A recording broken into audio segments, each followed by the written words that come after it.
hace ratico y es este. Vamos a ver si alcanzan a leer ahí, ¿cierto? Una vida, un propósito. Es una vida. Yo quiero comenzar haciéndoles una pregunta. ¿Cuántas vidas tenemos? ¿Cuántas vidas tenemos? O sea, cuando nosotros partamos, ¿qué sigue? ¿Tenemos otra vida después de...? O sea, me refiero a que se resetea el juego, como se dice. ¿Volvemos a empezar? Como creen algunos en la reencarnación. ¿Reencarnamos en una vaca? No. Una sola vida, una sola oportunidad. Entonces yo les hago una segunda pregunta. Si solo tenemos una vida, ¿por qué vivimos como si tuviéramos otra oportunidad después de la muerte? ¿Por qué nuestro estilo de vida es como si después de que muriéramos tuviéramos otra oportunidad? Cuando el Señor venga por nosotros, se acabó. Hasta ahí fue. Y pasaremos una eternidad o con Él o sin Él. Si usted es creyente de la palabra, sabe que eso es verdad. Amén. Y la tercera pregunta, son 3 preguntitas nada más, ¿sí o no? Primero, ¿cuántas vidas tenemos? Y si solo tenemos una, ¿por qué vivimos una vida como si tuviéramos más oportunidades? Como dicen, como los gatos, 7 vidas. Y la tercera pregunta es, ¿usted sabe cuántos cementerios hay llenos de propósitos sin cumplir? ¿Cuántos arquitectos, cuántos médicos, ingenieros, cuántos profesionales, artistas, actores, bueno, tanta gente tan talentosa están en los cementerios y nunca se dieron cuenta que eran buenos para eso? O sea, ¿cuántos atletas murieron sin darse cuenta que eran buenos para correr? Hay una historia que a mí me gusta mucho, que es de una mujer en Estados Unidos que se dio cuenta que ahorita que está muy de moda pues el running. No sé si alguien aquí hace running. Créame, yo no hago running. Yo creo que se me nota bastante que no hago running. Running es correr en las calles y se paga por correr en las calles. Allá cada quien, ¿cierto? Pero ahorita está muy de moda salir a correr, salir a trotar. Me parece muy chévere que hagan deporte. Y como se volvió tan de moda el salir a correr, pues resulta que una señora de 80 años se le ocurrió la brillante idea de salir a correr. Y ella dijo, pues si todo el mundo está corriendo, yo también. Y se llevaron la gran sorpresa de que comenzó la carrera y todo el mundo la miraba pues como en ese entonces no era tan popular el running. Ahorita todas las familias salen a correr, niños, adultos, todos los abuelos, todos salen a correr, pero en ese entonces no era tan común. Cuando miran a esta mujer, la ven ahí alistándose y la señora calentando para salir, y cuando llega el momento y sale y les gana, porque el running no es de velocidad, es más de resistencia, ¿no? De usted aguantar toda esa cantidad de kilómetros, 20 kilómetros, 21 kilómetros, o los que hacen la maratón, son 40 kilómetros. Y esta mujer llegó a la meta para darse cuenta a los 80 años que era buena para el atletismo. A los 80 años. Pero saben, al menos ella se dio cuenta. Y no partió sin darse cuenta que era buena para algo. Y ahorita nosotros que conocemos de Cristo, yo quiero preguntarles a ustedes cuántos, si saben cuántos, conocen los ministerios, ¿no? ¿Si sabemos cuáles son los ministerios? ¿Cuántos apóstoles? ¿Cuántos profetas? ¿Cuántos pastores? ¿Cuántos maestros? ¿Y cuántos evangelistas están en este momento en el cementerio y nunca se dieron cuenta que eran buenos para eso?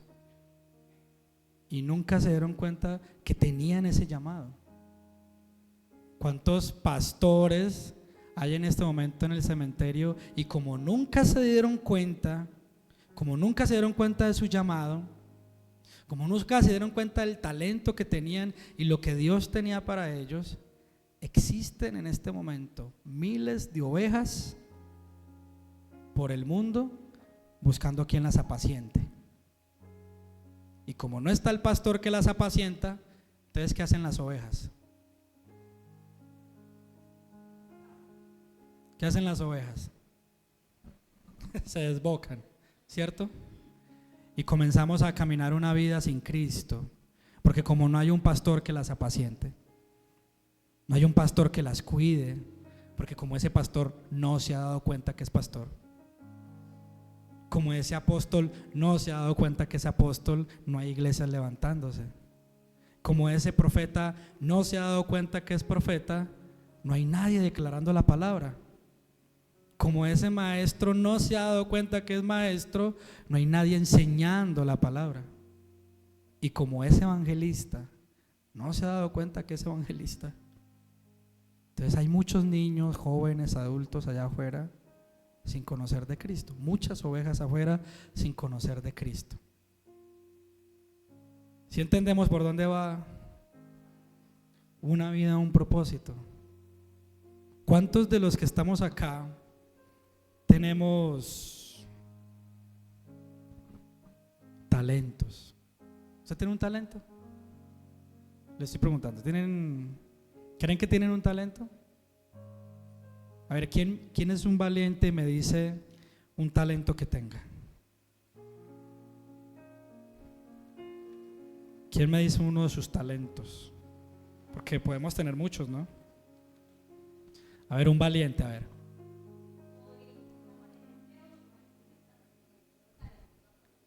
Ajá. Ok, sí. Valiosa aclaración. En la casa es una excelente madre. ¿Qué dice usted? El que está al lado. Él es el hijo. ¿Qué dice el hijo?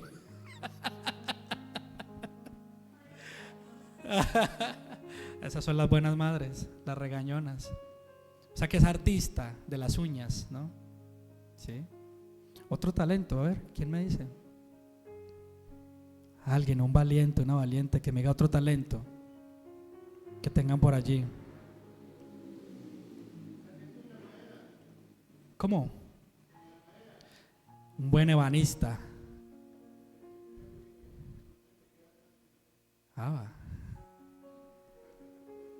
Sí. Amén. ¿Y qué tanto ha hecho en la madera? Camas, puertas. ¿Cómo qué?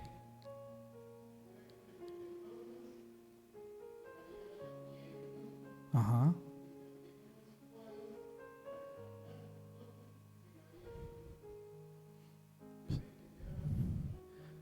Ustedes sabían eso. ¿Ah? Sorprendente. Tiene que mostrarme la máquina, hermanito. A mí me gusta mucho todos los trabajos en madera, me encanta. Y ahora la siguiente pregunta es, una cosa son los talentos, ¿cierto? ¿Quién de acá sabe que es un pastor? ¿Quién de aquí sabe que es un pastor?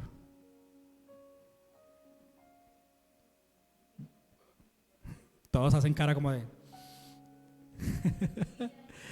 pero que sabe que es, o sea, que diga yo soy pastor, diga. O sea, ¿quién sabe aquí que es un pastor o una pastora?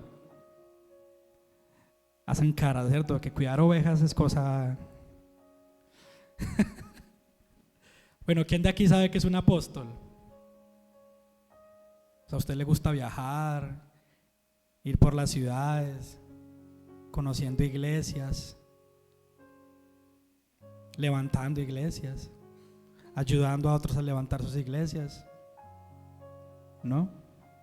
Bueno, entonces, ¿quién de aquí? Dígame, hermano.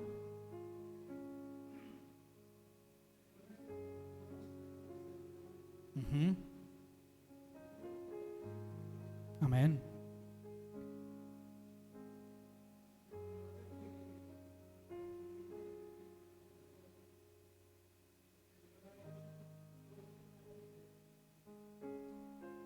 De sanidad. 12. Y esos testimonios hay que contarlos, porque la gente necesita escuchar eso, ¿no? ¿Cuántos de los que están acá conocen la palabra para darle una palabra profética a alguien? No ese tema de que te va a llegar un carro, no, eso no es palabra profética. Te van a llover millones, eso no es palabra profética. La verdadera palabra profética. ¿Quién de acá se siente que es profeta? Que tiene sueños, visiones, que tiene sueños proféticos, visiones. Karime, aleluya, gloria a Dios.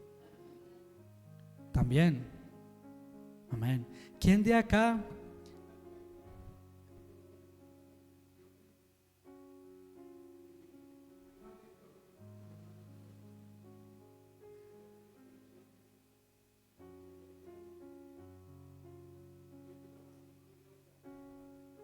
Ya.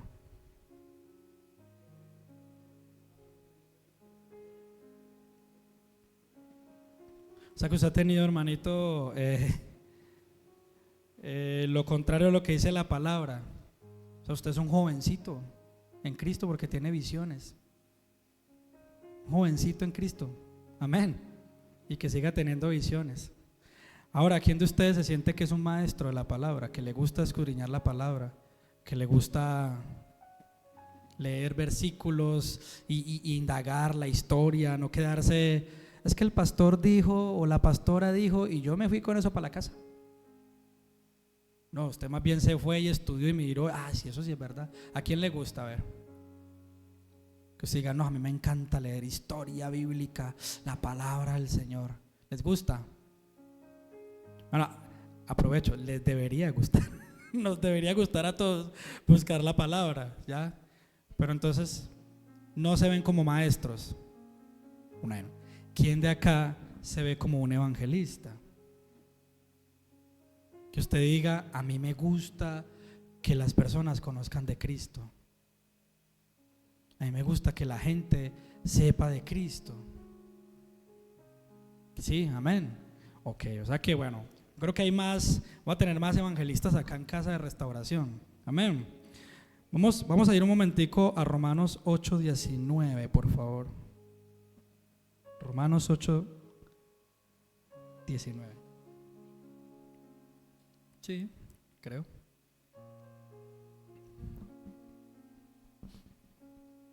Mira lo que dice la palabra del Señor en Romanos 8:19. Porque el anhelo ardiente, ¿el qué? El anhelo ardiente de la creación es el aguardar la manifestación de los hijos. Hay una versión que dice la manifestación gloriosa de los hijos de Dios. De los hijos de Dios. Y más abajo, no sé si podemos leer el versículo siguiente, por favor. El siguiente. Más. El siguiente. Miren eso que dice acá en el 22. Porque sabemos que toda la creación gime a una, y a una está con dolores de parto hasta ahora. Siguiente. Y no solo ella, sino que también nosotros mismos, que tenemos las primicias del Espíritu, nosotros también gemimos dentro de nosotros mismos, esperando la adopción, la redención de nuestro cuerpo. Si nosotros que tenemos al Espíritu Santo que tenemos a nuestro amado Jesús en nuestros corazones, que nosotros que recibimos a Cristo en el corazón y que también somos llamados hijos de Dios, ¿cómo dice Juan 1:12? Mas a todos los que han escuchado esa canción, recibieron. A todos los que le recibieron les dio potestad de ser, les dio el derecho de ser ¿qué? Llamados hijos de Dios. Si nosotros que tenemos al Espíritu Santo, si nosotros que tenemos a Cristo en nuestros corazones, si nosotros que somos llamados hijos de Dios y que sabemos que nuestro Padre Celestial nos ama, tenemos dolores y gemimos y nos cansamos y flaqueamos, ¿cuánto más aquel que está afuera que no conoce de Cristo? Y yo ayer hablaba con una persona y yo le preguntaba eso. Yo llevo 17 años de evangelio, 17 años de conocer al Señor, y yo le decía, yo no recuerdo qué hacía yo cuando no tenía a Cristo en mi vida. Y no digo que los 17 años que llevo evangelio han sido 17 años perfectos. He tenido también momentos donde me he distanciado, pero aún distanciado y todo, yo sabía que tenía un Padre Celestial y acudía a Él. Así como el hijo pródigo se fue de la casa, pero aún estando por allá dándole comida a los cerdos, sabía que tenía un padre. Y él decía, quiero volver a la casa de mi padre. O sea, había un anhelo porque lo conocía. Pero mi pregunta es, en medio del dolor, de la pérdida, de la tristeza, de tantas cosas que se viven en el mundo, ¿cuál es el consuelo de aquel que no tiene a Cristo? Y si nosotros que tenemos a Cristo pasamos eso, imagínense ellos.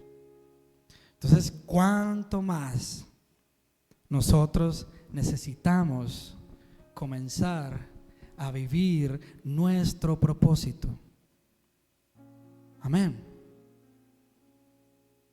¿Usted quiere vivir en el propósito del Señor? ¿Quiere comenzar a predicar la palabra del Señor?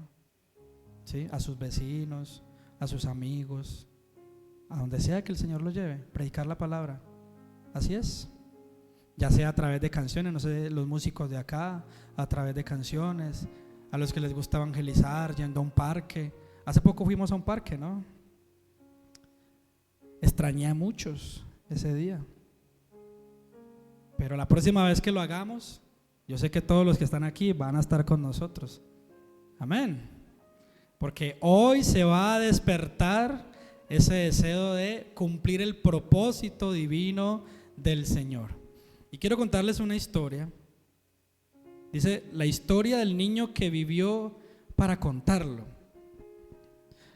Resulta que hace muchísimos años en Riohacha, La Guajira, no sé si alguno conoce Riohacha, La Guajira, eso es muy lejos de acá, pero es un lugar muy hermoso. Me contaba la persona que me contó esta historia, tuve que pedirle permiso para poder contar la historia hoy.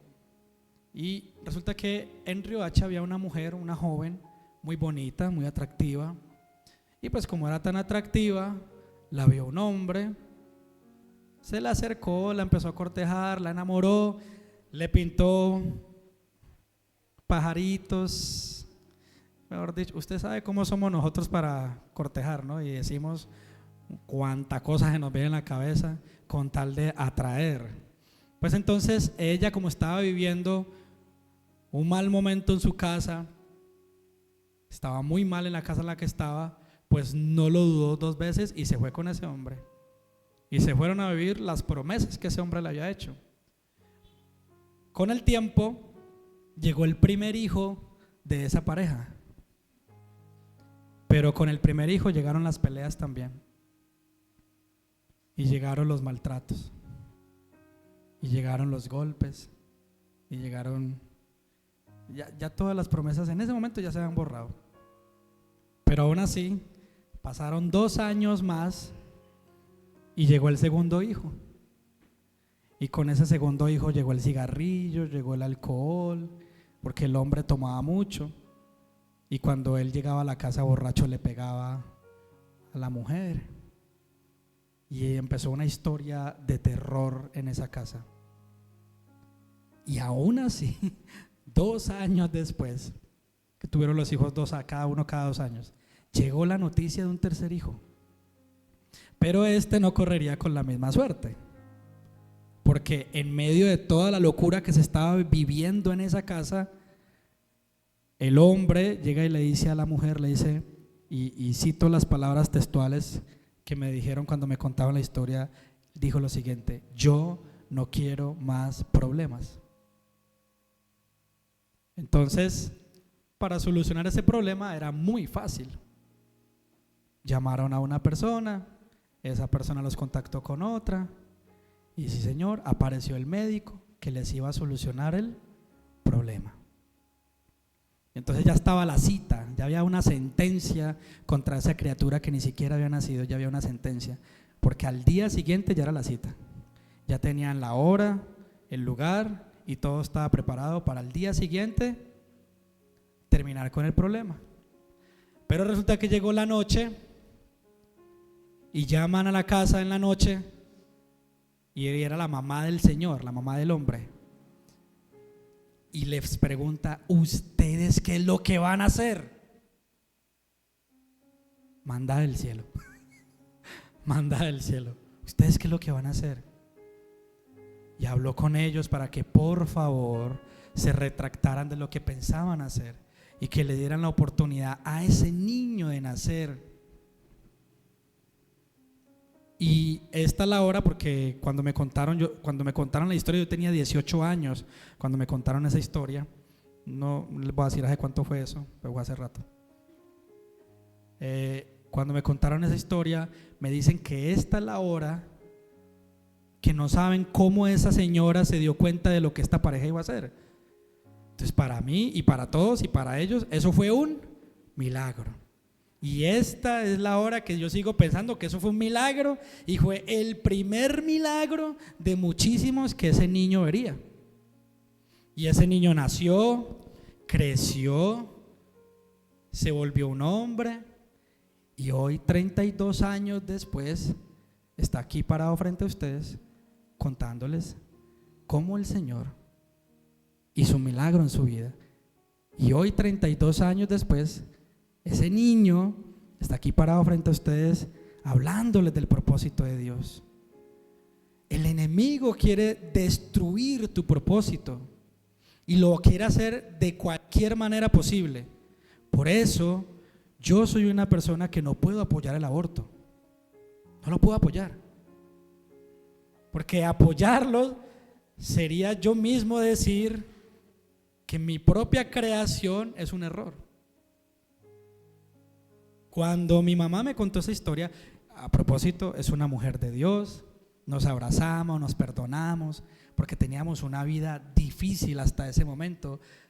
Y yo me acuerdo cuando en las peleas con mi mamá yo le decía: ¿entonces para qué me tuvo? Antes de saber eso, ¿no? Antes de saber. ¿Para qué me tuvo? Entonces, ¿para qué me tuvo? Si está tan aburrida conmigo, ¿para qué me tuvo? Y yo nunca me imaginé que un día ella llegara y me dijera: pues casi no lo tuve. Casi no. Y hoy ya el Señor ha sanado nuestros corazones, la amo muchísimo. Ya hoy nos vemos y nos abrazamos, nos mimamos. Para mí fue muy difícil decirle te amo a mi mamá, te quiero, eso fue muy difícil. Ya hoy en día es muy diferente, ya nos mimamos, nos consentimos.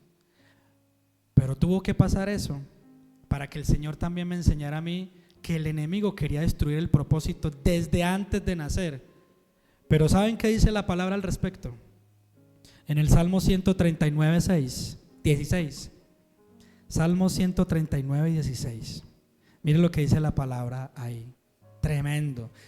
Yo ayer que estaba escribiendo esa parte, fue imposible no llorar, acordarme cuando mi madre me decía: casi que no llegas, porque la decisión estaba tomada. Ay, Dios. Pero el Señor estaba diciendo lo siguiente. Miren lo que dice ese versículo: mi embrión vieron tus ojos, y en tu libro estaban escritas todas aquellas cosas que fueron luego formadas, sin faltar una de ellas. Pero en esta versión que yo tengo acá, lo dice al revés y no sé por qué. No sé. Internacional. tus ojos vieron mi cuerpo en gestación. Esa, mira esta versión. No mi embrión vieron tus ojos. Yo no le había encontrado mucho el sentido a ese versículo, como mi embrión vieron tus ojos. Yo creo que primero me vio el Señor a mí y dice, tus ojos vieron mi cuerpo en gestación. Cuando usted le digan, no, es que apenas lleva 2 semanitas de gestación, ahí no hay nada. El Señor dice, mis ojos ya vieron ese cuerpito formándose. Todo estaba ya escrito en tu libro. Todos mis días se estaban diseñando en ese momento, aunque no existía ninguno solo de ellos. El enemigo ya había dicho, vea, mañana vengan a esta hora, vengan así, la señora tiene que venir así, tiene que guardar ayuno, ya todo estaba listo. Pero el Señor estaba diciendo en ese momento, hey, yo ya lo vi, es mío y punto. Cuando el enemigo da sentencia contra ti con una enfermedad, con un dictamen, con el desánimo incluso, ¿o es que ustedes creen que el desánimo que uno siente para buscar de Dios es normal? Eso no es normal. Eso no es normal. Ese desánimo que yo siento cuando quiero buscar del Señor, eso no es normal.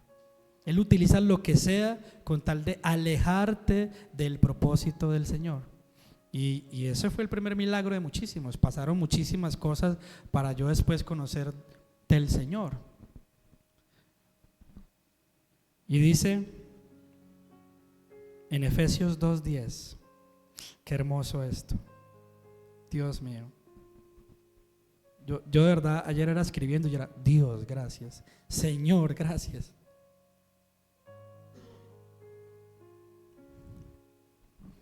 Porque somos hechura de Dios, creados en Cristo Jesús. ¿Para qué? ¿Para qué? Para malas obras. Fuimos creados para ser vagos. Fuimos creados para quedarnos todo el día tirados esperando que nos llegue todo. Fuimos creados ¿para qué dice ahí la palabra? Buenas obras, las cuales Dios dispuso de antemano a fin de que las pongamos ¿en qué? En práctica. ¿Qué quiere decir eso? ¿Qué es lo que significa práctica? Todos los días haciéndole a eso. ¿Usted quiere evangelizar? Comience. Eso es todos los días. Yo me acuerdo de las primeras veces que yo evangelicé. Yo andaba en una cicla, yo soy de La Victoria, aquí cerquita. Y yo andaba en una cicla, y entonces salíamos varios hermanos y un día me tocó a mí solo. Y yo cogí mi ciclita y entonces yo jugaba, Señor, donde pare la cicla, ahí me bajo y predico. Y yo llegué y cogí y la cicla paró, pero no me gustó donde paró. Entonces yo, bueno, no otra vez, Señor, donde pare. Y así me fui hasta que llegué a una casa y ya era imposible, ya llegué incluso al final. Los que conocen La Victoria, el matadero ya es la última cuadra de La Victoria y llegué hasta el matadero. O sea, imaginen las ganas que tenía de predicar yo, que llegué hasta la última cuadra del pueblo. Imaginen. Y llegué y me bajé y yo llegué y toqué la puerta. Y yo era un niño, tenía 17 años creo, no sé. Yo, buenas noches. Era las 7 de la noche y yo, sí señor, sí joven, dígame. Ay, madrecita, lo que pasa es que… Y yo era así, ay, usted me regala un momentico, por favor. O sea, yo me acuerdo de ese niño y de verdad que me da mucha alegría ver que lo intentara. Y yo decía, es que yo le vengo a hablar de Jesucristo. Y la señora me vio, se rió y me dijo, pase, bien pueda. Y ese día, siendo la primera vez que salí a predicar solo, hubo una mujer que se convirtió al Señor y lloró y me dijo, antes de que usted llegara, yo dije, si tú eres real, demuéstramelo. Y ese día lloró esa señora y me abrazaba y lloraba, y el esposo sentado al lado y los hijos sentados al lado y lloraba. Y esa mujer después ayudó a otra familia cuando se salía al río en La Victoria, que el río se salió muchas veces, muchas familias quedaron damnificadas. Esa señora se soñó a qué familia debe ir a apoyar, y cuando fue y le llevó el mercado, ellos dijeron: señora, ella nos contaba después, decía: señora, nosotros dijimos hoy no tenemos que comer, y usted llega con este mercado, y se volvió una cadena. Cuando tú cumples el propósito, se vuelve una cadena. Tú no sabes y no te imaginas qué vida puede cambiar, qué vida puede transformarse, y hasta dónde puede llegar ese círculo, y no sabes a dónde va a parar.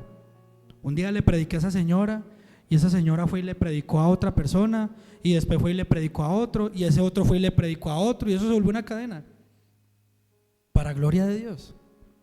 Entonces, el enemigo quiere destruir el propósito, pero el Señor nos está llamando que nosotros somos hechura suya, creados en Cristo Jesús para buenas obras, las cuales el Señor preparó de antemano para que nosotros anduviésemos en ellas, las pusiéramos en práctica. Amén.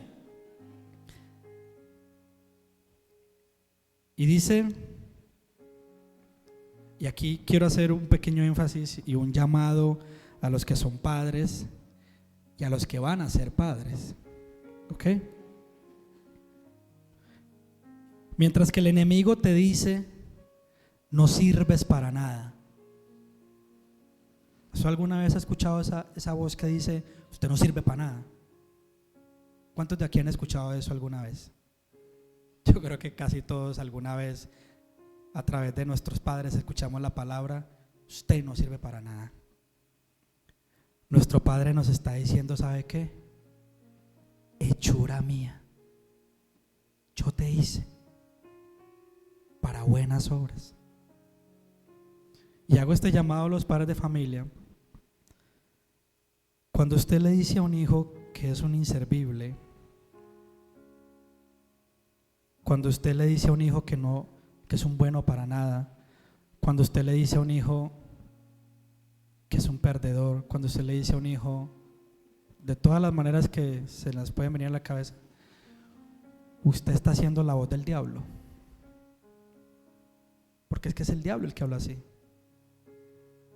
El Señor no dice eso. El Señor dice que somos hechura suya, creados en Cristo Jesús. El propósito también se afecta desde esas palabras. Y ayer el Señor me ministraba mucho acerca de eso, porque Él me hablaba mucho de sanidad interior.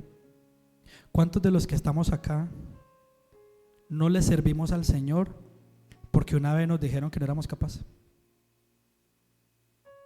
Porque una vez nos dijeron que no estábamos preparados, o porque alguna vez nos dijeron: es que eres muy pecador, te hace falta Cristo. Y sí, necesitamos a Cristo todos los días, pero que esa no sea el impedimento para nosotros comenzar a servirle al Señor. El día que yo tomé la decisión de servirle al Señor, yo me acuerdo mucho las palabras que me dijeron cuando se burlaron de mí, y me acuerdo que yo quería enseñarle a los niños de la escuelita dominical, cuando eso era los domingos, y dijeron: ¿quién quiere ser el profesor? Y yo levanté la mano, tenía 15 años en ese entonces. Ay, Luchito, no, Luchito. Y se reía: no, Luchito, usted no.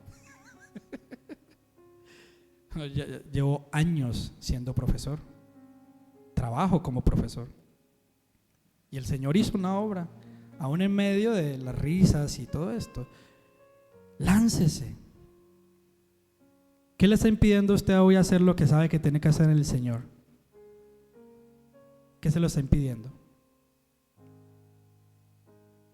Es que ese hermanito me miró muy feo y por eso no le sirvo al Señor.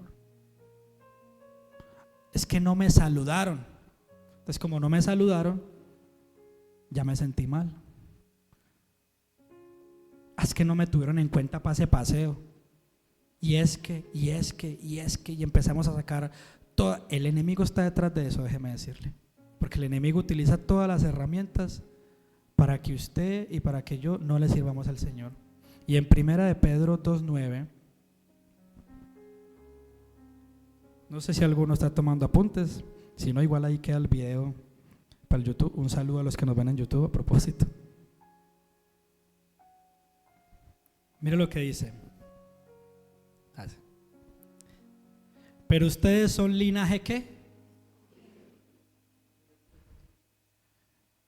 ¿Sabe cuál es la diferencia entre un hijo adoptivo y un hijo nacido de sangre? ¿Cómo? Los hijos adoptivos son escogidos. El de sangre a veces llega. Llega porque sí o porque no, pero llega. Mientras que el adoptado llega porque usted lo escogió. Déjeme decirle que usted es un escogido de Dios. Usted es un escogido de papá. Usted no es un error. Yo no soy un error. Cuando mi mamá me contó esa historia, y que en ese momento ellos pensaban, no, otra vez la embarramos, vea, yo no quiero más problemas, hombre, salgamos de eso. El hombre pensaba que era un error, pero Dios ya me había escogido. Dios te escogió. ¿Para qué? Eso es lo que vamos a averiguar. ¿Para qué es que el Señor te escogió? Dice, real sacerdocio. ¿Ustedes saben qué significa eso? Que los pastores de esta casa están en ustedes. Que los profetas de Casa de Restauración están aquí con ustedes. Que los apóstoles de Casa de Restauración están aquí con ustedes. Que los salmistas, que los evangelistas, que las maestras, todos están ahí sentados, ahí donde están ustedes. Ustedes son ellos. Real sacerdocio, ustedes son los sacerdotes de esta casa. No solamente el pastor Jorge y la pastora Janet. Ustedes son los sacerdotes de esta casa. Es más, le voy a decir una cosa. Cuando usted saluda a una persona que entra por ahí y le da la mano y le da un abrazo, usted ya comenzó el proceso de transformación en esa vida. Ya el Señor lo utilizó. Usted no sabe cuántas personas vienen de la casa o de la calle con tantas cargas emocionales, y un simple abrazo puede transformar esa vida. El Señor ya lo usó usted. Usted es un sacerdote. ¿Qué más dice? Nación santa. ¿Cuántos de aquí son santos? Uy. ¿Cuántos de aquí son santos? Es que la religión nos enseñó que los santos eran las estatuas, no son los santos. No, usted es santo y usted es santa. Amén. Ay, no, hermanito, es que yo todavía hago cositas. Usted es santa. Ay, hermanito, es que ¿cómo le parece que ayer vi algo que no debía ver? Usted es santo, hermano. No se preocupe. Pídale perdón al Señor, pero usted es santo. Porque el Señor te hizo ¿qué? Nación santa, pueblo que pertenece a Dios. Ahí dice así. Sí. Dios mío, necesito gafas. Para que proclamen ¿qué? Las obras maravillosas de aquel que los llamó de las tinieblas ¿a qué? A la luz admirable. Y es ahí donde nos damos cuenta de una cosa muy importante. Y me tocó apuntarlo porque si no se me iba a pasar. Y decía, una cosa es lo que Dios dice de mí y lo que quiere para mi vida, y otra es lo que yo creo. Y ahí sí les cuento a mis hermanos que todo cambia. Todo cambia. Dios puede tener todos los mejores deseos para nosotros y tener los mejores planes que nos pudiéramos imaginar. Incluso tiene planes que nunca pasarían por nuestras cabezas. Pero aunque Dios tenga todo ese deseo en su corazón, si tú y yo no lo creemos, de nada sirven las promesas de nuestro Padre. El Señor tiene promesas maravillosas para ti, pero si tú no lo crees, dice, las promesas toman valor cuando hay quien las pueda creer. El Señor no va a dejar de ser Dios. Así usted le crea o no le crea, Él no va a dejar de ser Dios. Pero las promesas del Señor toman valor cuando hay quien las cree. Si usted no cree en lo que el Señor le está diciendo en esta noche, pues simplemente la palabra que yo les estoy dando va a caer en tierra ¿qué? Seca, árida, no sé, en pedregales. Pero el Señor hoy nos está llamando a creer y a levantarnos. Hermanos, mire, si usted le sirve al Señor o no le sirve, si usted no cumple su propósito, el Señor no va a dejar de ser Dios. Eso sí, ténganlo por seguro. Pero casa de restauración sí lo necesita usted para expandirse, para llegar lejos, para llegar a los necesitados, para llegar a esos barrios, para llegar donde la gente que necesita escuchar la palabra del Señor. Dios va a seguir siendo Dios, sírvale usted o no le sirva. Pero este pueblo sí necesita de usted, necesita sus manos, necesita sus talentos, necesita que usted tome hoy la decisión de servirle. O vamos a seguir viviendo una vida como si después de la muerte tuviéramos otra oportunidad. Vea, hermanito querido, yo practico un deporte que es muy peligroso. Isabela sabe, ¿no? Los que me conocen. Yo practico un deporte que es muy peligroso, que es el parapentismo. Me gusta. Hace mucho ya no he salido a volar, pero me encanta. ¿Sabe qué es lo que pasa? Que es un deporte tan riesgoso que mientras usted llegue y cierra los ojos pueden pasar muchas cosas. Y hay gente que dice: no, yo después le sirvo al Señor. No, yo después me arrepiento. No, yo después y después y después. Y déjeme decirle una cosa: cuando van a pasar las cosas, en un abrir y cerrar de ojos sucede. No hay tiempo de nada. No hay tiempo de nada. Que es que yo me arrepiento. ¿Me arrepiento? ¿Usted sabe qué es ir a 120 kilómetros por hora? ¿Me arrepiento? ¿En qué momento? Usted no, el cerebro no le da a usted para pensar en nada. No le da. No le da.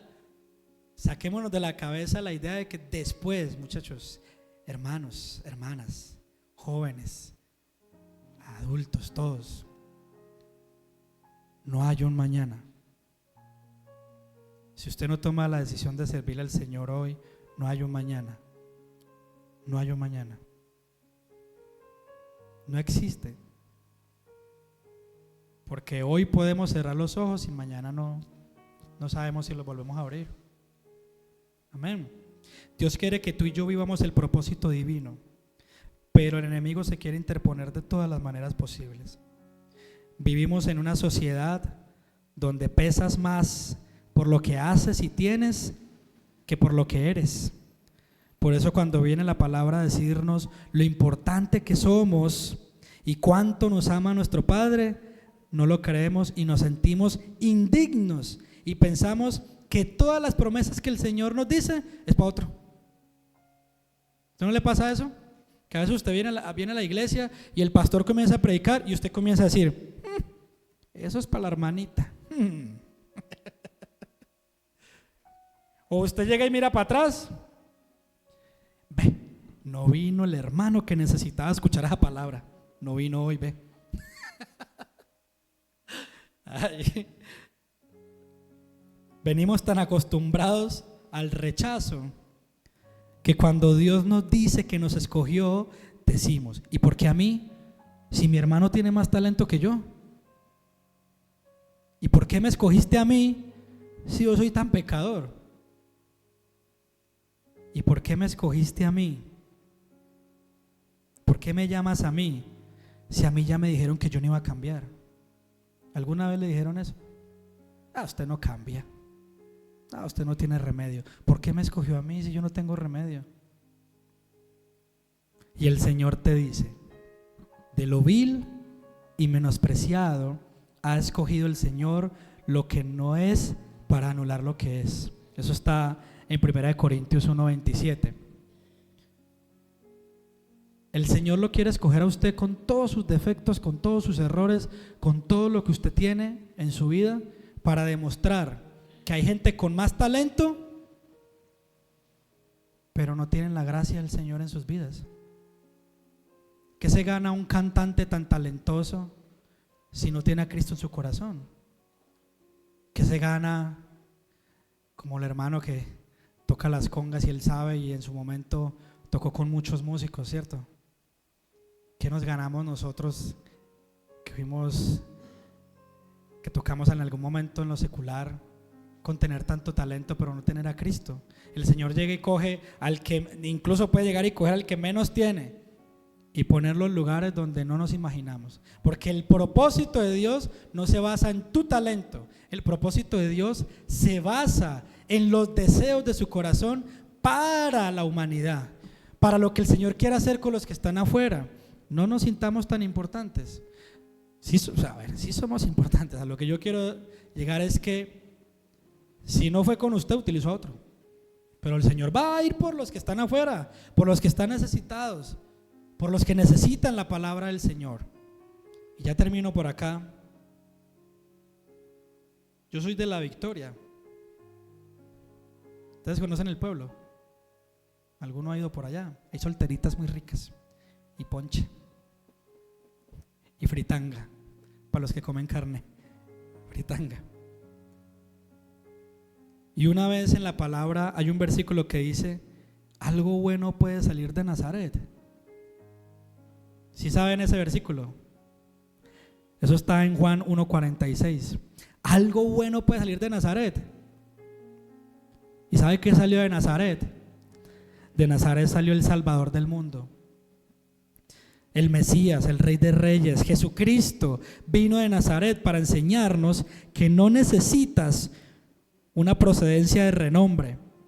Necesitas es creer en el propósito de aquel que te llamó a ti, te escogió a ti, te quiere preparar a ti y cree en ti. El Señor cree en ti. ¿Alguna vez habías escuchado eso, que el Señor cree en ti? Cuando nadie creía en nosotros, el Señor creyó en nosotros y por eso nos adoptó. Él nos cogió, nos tomó. El Señor quiere sanar en tu corazón todos esos temores que tienes que te impiden servirle. Yo sé que muchas veces no le servimos por temor, por vergüenza, porque nos sentimos indignos. Es que no soy tan santo. Nunca vamos a ser tan santos. Es que no estoy tan preparado. Nunca vamos a estar tan preparados. Nunca. Hágalo. Que el Señor va a ir acomodando todo en el camino. Hágalo, comience a servirle, comience a levantarse, comience a dar pasitos. Yo qué sé, va por la tienda, cuando pague, Cristo te ama, chao. Ya, ahí empezó, ahí comenzó, algo sencillo. Y termino diciendo los 5 puntos ahí rápidamente por los que me parece que es importante vivir en el propósito del Señor. Y el primero es: caminar en el propósito te da vida. Había un hombre llamado Elías que entró en depresión y se fue y se escondió por ahí en una cueva y no quería vivir. Y el Señor fue y le dijo: vea, hagamos una cosita, hermano, coma, duerma y se me para, dime el favor que lo necesito, que me liberte mi pueblo. No quería vivir, el Señor fue y le dio un propósito. ¿Y qué hizo Elías?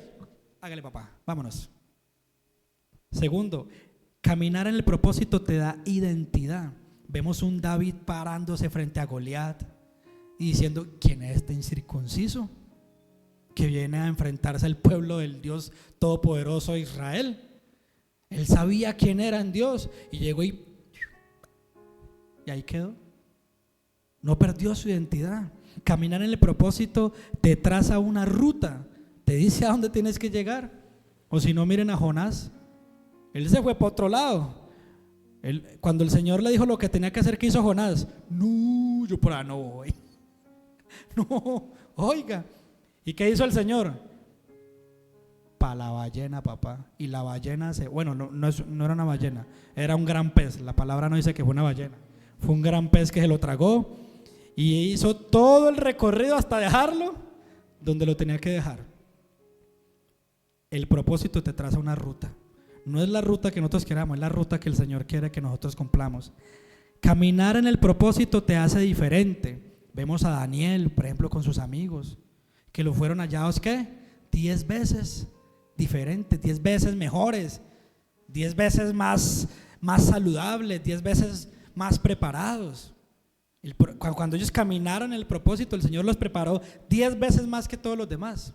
Ustedes van a ser hallados 10 veces más preparados que cualquier otro.